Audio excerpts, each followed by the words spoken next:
Hi, Eric Robison with another episode of Capitol Hill Life, and we're at Armistice Coffee today, and we're going to go inside and meet the owner, Rebecca. Come on in. Starting Armistice was my way of kind of stepping out and waving my white flag and just doing my own thing and doing it the way I feel it should be done. An armistice is a truce or a treaty, usually signed between two warring countries. I just wanted to pull from that idea to create spaces where people could call a truce on their day, have a place to unwind, not have to worry about their daily stress. And that's why I kind of designed my spaces like comfortable living rooms. One thing that sets Armistice apart is creating spaces that are designed for the community and for an inclusive environment.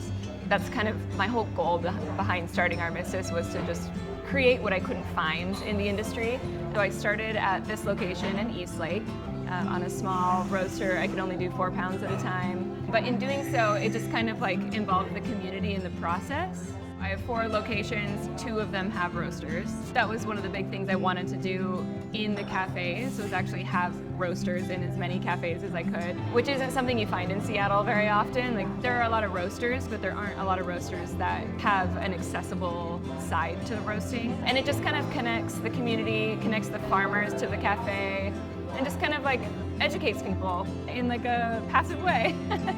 I work with very specific import companies that are all local to Seattle. I don't get any of my beans shipped to me. I just go get them from the warehouse. And I specifically try to choose import companies that have an emphasis on fair trade, direct trade, paying a higher price point for green coffee, because those are the things that really give back to the origins that we're buying from, the countries that we're buying from. In doing so, they get to expand their communities and just reinvest in their farms, in their farmers, the infrastructure, all of that.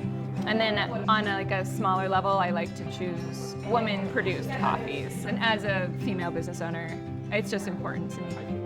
So we have our core menu, classic drinks like lattes, cappuccinos, etc. And then we do seasonal rotations. Right now we have our version of a pumpkin spice. It's called a harvest latte. We have a s'mores latte. We have some seasonal iced teas for people who don't really like coffee. But we are also working on doing a separate menu of barista drinks. So I had all of our baristas in the company submit a beverage idea, and so we're in the process of narrowing it down to have those as a staple menu item. So they won't rotate, they'll just be there. I love that you said you asked your barista. Yeah. Because they can then have, ownership in this too. Of course. And create a drink that could become, who knows, it could be the next hit. I want to say thank you, and hearing that you have the s'more drink right now, I can tell you, I will be ordering one here in a few minutes. That brings back good thoughts of being around a campfire. Yeah. And roasting marshmallows. Yeah. I want to say thank you very much for talking with us today, Rebecca. Yeah, thank you. And I wish you continued success. And everybody, you need to come here and try their coffee. It is so smooth. I love drinking it. This is Eric Robison again with another episode of Capitol Hill Life.